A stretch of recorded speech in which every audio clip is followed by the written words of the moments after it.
Good evening, Aquarius. For your reading tonight, you have chosen, in true Aquarius style, the classic Celtic cross, and to keep it open-ended, see whatever comes out. So we are using the Touchstone Tarot deck tonight. And if we need to do any clarifications, we'll use the classic regular deck, which I have on hand here.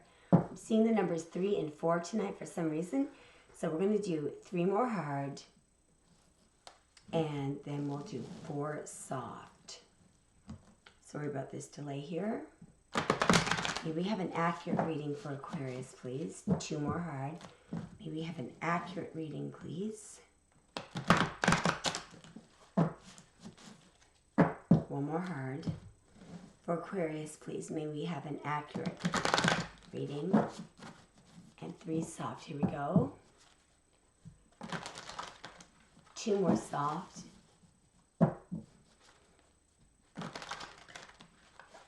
have an accurate reading, please. All right, and we're just going to lay the Celtic cross out. Here we go. It's the issue. Wow, interesting. Challenge is the Queen of Swords. Reigning energies, the Page of Coins. There's that message again.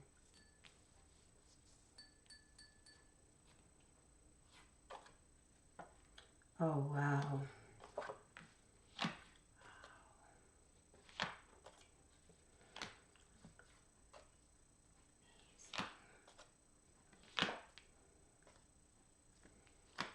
The outcome card is amazing.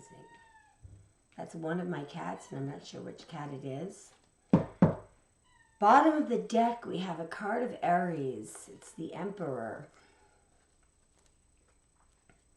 We'll discuss this later. It's the position of the bottom of the deck is interesting. I am going to pause the recording, absorb this. In this spread, there's an extremely important card in the subconscious here. For some reason, I'm seeing a USB drive or some piece of evidence, and I have no idea why it's there. Aquarius, stand by for one moment while I absorb this. Fascinating. So what I'd like to do right now is discuss, as I usually do, the issue and the challenge at the same time, because I always find they are inextricably linked. The issue is the 9 of Wands, all right? Now, the way that I'm interpreting this in this reading is you have everything you need. The strength that you need is at your disposal. I see that you've been through a lot of challenges, and so you could be very guarded. But the person in the 9 of Wands may be doing something in the same way. They may be fighting every battle in the same way. And the advice in the 9 of Wands is to step back and to rethink the situation before you step forward.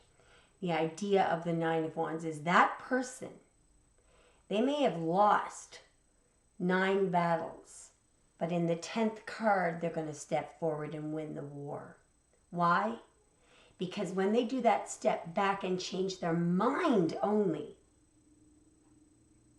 that's how they win.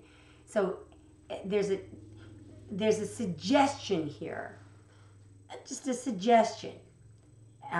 It could be of benefit to you to step back for a moment from whatever situation that you're in and rethink your strategy. Not that you've been doing anything wrong at all, because you have everything that you've been through. You've built up this strength. You have everything that it takes to get through this. Now, I want to discuss this in conjunction with the Queen of Swords, which is the challenge. right? Very interesting to have the Queen. This is always my challenge. God loved the Queen of Swords, all right? I'll tell you why. When you need some strategy, when you know how to win, when you want to know how to win, you go to the Queen of Swords. The Queen of Swords is the ultimate strategist. The Queen of Swords has the ability to cut through to the truth. She does not want any bull roar or any bull manure. All right? She just wants the facts. Her sword has empathy in it. It has empathy. But she wants the facts. And you don't want to be on the other side of her sword. You don't want to be there. And Aquarius, you are fixed air. Now, the Queen of Swords is associated generally with Libra, all right? But swords are, they're a sign of air. So at times you are the Queen of Swords. So the challenge for you is to become more like the Queen of Swords and cut through the facts. Cut through to the facts. All right? So that's somehow related to this issue. I don't know if that makes any sense to you. I am going to get a clarification card because I'm very fascinated by this. Can we get a hint on why the Nine of Wands, why is Aquarius in the Nine of Wands, and why is the challenge the Queen of Swords in 3 more, and 2 more? Why is Aquarius in the Nine of Wands, and why is the challenge? Why is it a challenge? 1 more. 1 more.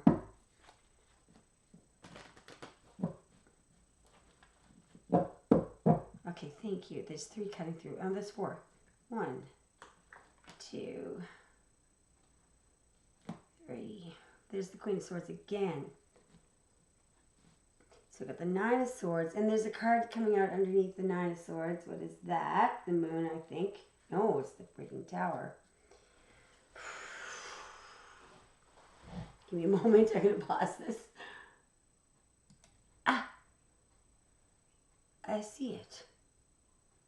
I see it exactly. What's happening here? There is a possible war going on between your logical mind and your intuitive mind. There's the Queen of Swords. There's you, and there's the Queen of Swords. And there's this beautiful hand that's comes up with the Queen of Swords. This is show me why, what gives? What gives? Jesus. Now over here, we have the Magician. We have the Trismus. We have what do you call him? The thrice great ruler of Egypt.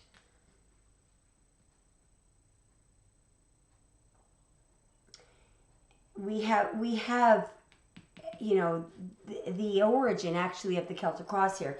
We have somebody who can create something from nothing. We have a magician.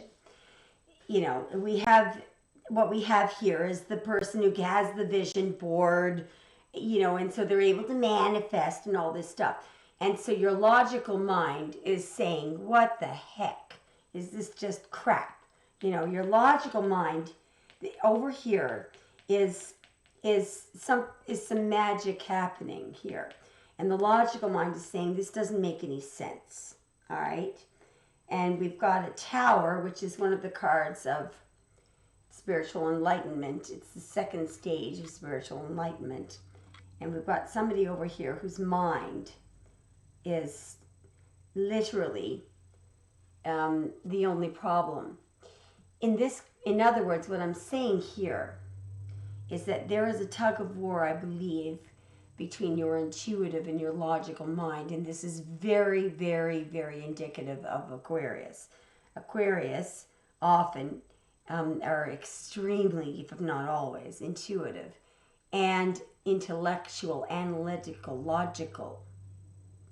And so it's a problem that your intuition is so sharp, because the logical mind says that's bull. How the heck can that be correct? There's no evidence of what my intuitive, mind is telling me. So if I can't see it, if there's no empirical evidence of something, why should I listen to the intuitive part of myself? All right, so this is the tug of war that's going on. So, and let me just, before I go on, okay, because I'll get more specific in a moment about what's going on in your life here. Here's what's really interesting. We've got the Nine of Swords and the Magician right next to each other. So Aquarius, you are literally in the Magician card right now. What does that mean? You have the ability, through the use of your mind, to manifest anything. Now, of course, the logical mind says, go, bull war. That's ridiculous. That's redonkulous. Well, okay, that's fine. Let's go to the person in the Nine of Swords. There's somebody here this person has been suffering, worrying, stressing for almost a year, and their hair has gone gray. I don't know if you know anyone who has been through something like, they're facing criminal charges or something really stressful is going on in their life, and you can see them aging very, very quickly. And that's what's happening to the man in this card, and I'll tell you why it's happening. Because of what's going on in his mind. Notice how there's swords. Swords are intellectual. They're associated with the mind. It's Mars in Gemini. There's literally a war going on in his head. His or her head. All that person has to do to get out of the situation that they're in is take their hands away from their eyes and look at the red roses on the blanket. See the red roses on the blanket? And the ancient symbolism of this tarot deck will tell you that the red roses on this blanket bring us directly to the red roses in the Magician card.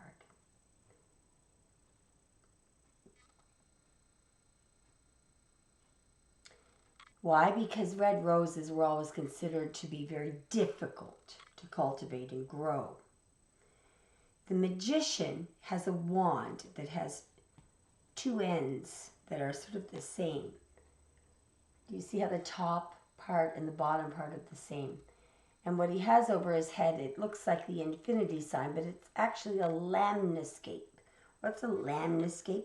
Well, would we go to a tarot person or a psychic to ask what a lamnescape is? No, we would go to a physicist. We'd go to a hardcore scientist who doesn't believe in tarot or religion or God or anything.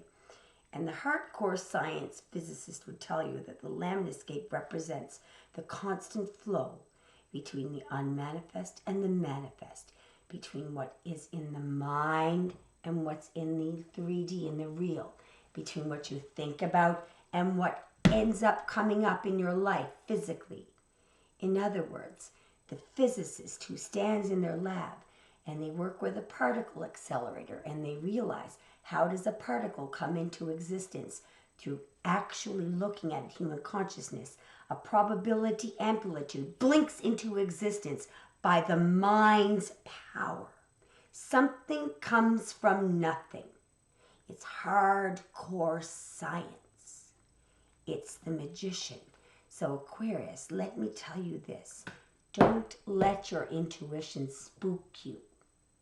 Don't let it scare you. It's intelligence.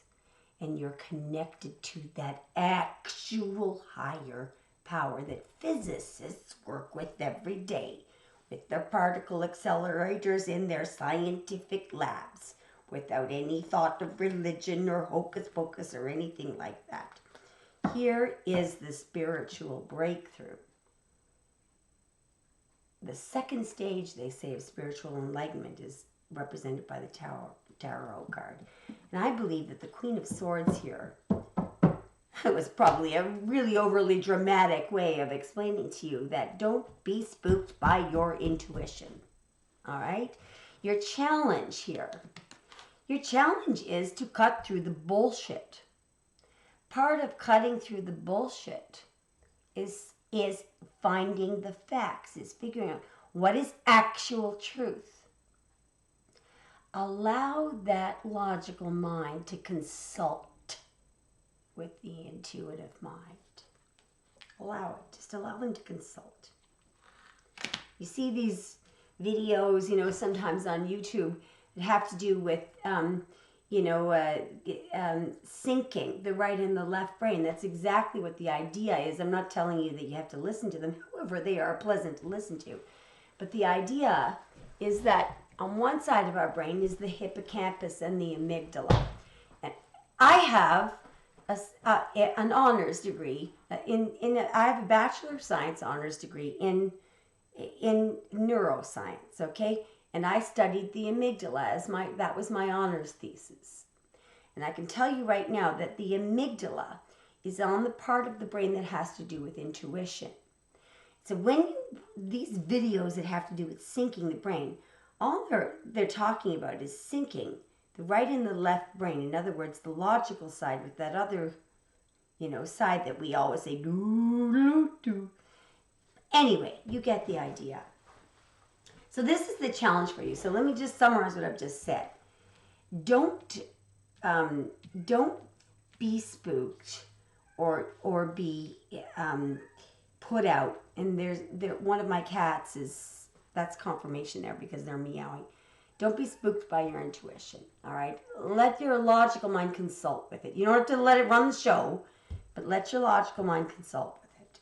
Consult with the intuitive side. Let me pause the recording for a moment. Yeah, this is really amazing. Look, there is one bonus card in this deck that's incredible. And you just got it. It's in the arena of the subconscious for you. And it's a woman, and to me, tonight I'm looking at it, it looks to me like she's holding a USB drive. The message in this card, she's asking for the truth. She says, tell me the truth. This is all I ask of you. So there's some kind of truth that your subconscious wants. Raining the energy, you've got a message, a page of coins message, which is a straightforward, bloody, practical message, but it's written down. So it's almost like there's something, that you want written down. In the recent past, though, you've got an Ace of Swords truth. These are beautiful, clean cards. Now, in the very near future, what we have here is a card, it's called the Six of Swords, and it's the middle decan of Aquarius. It's Mercury in Aquarius. I'll tell you what Mercury in Aquarius is. First of all, some of you may be moving, traveling. It often has to do with travel over water. It's a very good card. It's the card where you push off from the from the shore of the Five of Swords into the Six of Swords. But the mind is going from a place of turmoil to a place of peace. It's a beautiful card. But the thing about Mercury in Aquarius is it's also the ability to pluck information out of the sky, literally. So for me, I feel like in the very near future, sure, you could be traveling, you could be moving to a place of peace, but I feel that there's information that you're going to be able to pluck out of perhaps the Akashic records, or accurate information that your intuition is going to be giving you. The tools, Aquarius. Here we've got the Page of Swords, another card of a message of truth. The Page of Swords was also in the clarification, the four cards that we had a moment ago of clarification. So the advice, but it's also in the advice situation here. So the advice is to watch, to know. The Page of Swords, that page, it's inextricably linked to Aquarius, by the way. Each page is associated with a certain astrological sign. The Page of Cups is associated with Pisces. The Page of Wands with Sagittarius. The Page of Swords with Aquarius. And it's an androgynous card as well. The Page of Swords, in the original card, there are birds flying over the page's head. And the birds are in the shape of a fish. And the idea is that page, and the page's ponytail is blowing in the wind. They're looking straight at something. That page is an information collector, but it's not just, they don't just use logic. The shape of the fish and the birds in the sky has to do with emotion. So the idea is the Page of Swords gets everything right. They're like, I don't know if you ever watched Columbo. That's what the Page of Swords is like. They use a lot. They use their emotion, their minds, and they're always correct. All right? So the advice is, don't just hand it all over to the logical mind. Allow the intuitive mind to step in. Aquarius, the outside influences, the Nine of Cups, all right? You're going to get, be careful what you wish for, okay? You're going to get what you want. It's the wish card. Hopes and fears is the Four of Wands, love, commitment, marriage, the 1111. For some reason, for you guys, it's also in the position of the fears. No joke, Aquarius can be a bit of a commitophobe. Now, what I find fascinating is the card of the outcome is the Six of Cups. I don't know what more you could ask for. It's, you know, it's a card of, it's the ultimate twin flame card. And there's a few comments that I want to make about this in the outcome position. If you just give me a moment, I just want to pause the tape.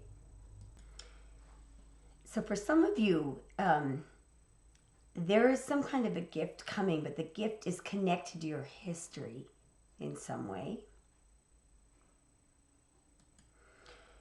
And I'm not giving advice here, but I'm just saying for some of you, there's something about returning to some kind of a previous situation, right? Or a previous collaboration with a partner or something in business or finance that's going to result in something really amazing.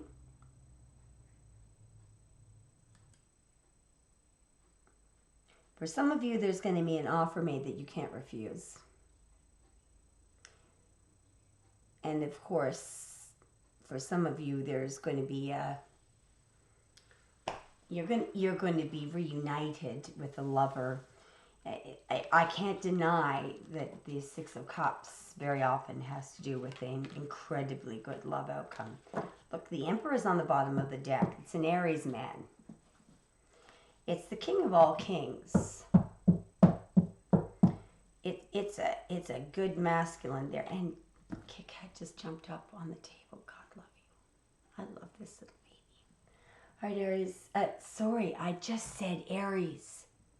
Now that could mean something because the Emperor is an Aries. Aquarius, you could be coming into contact with an Aries. Anyway, I love you, Aquarius, and let me know what you think. Thanks for joining me tonight.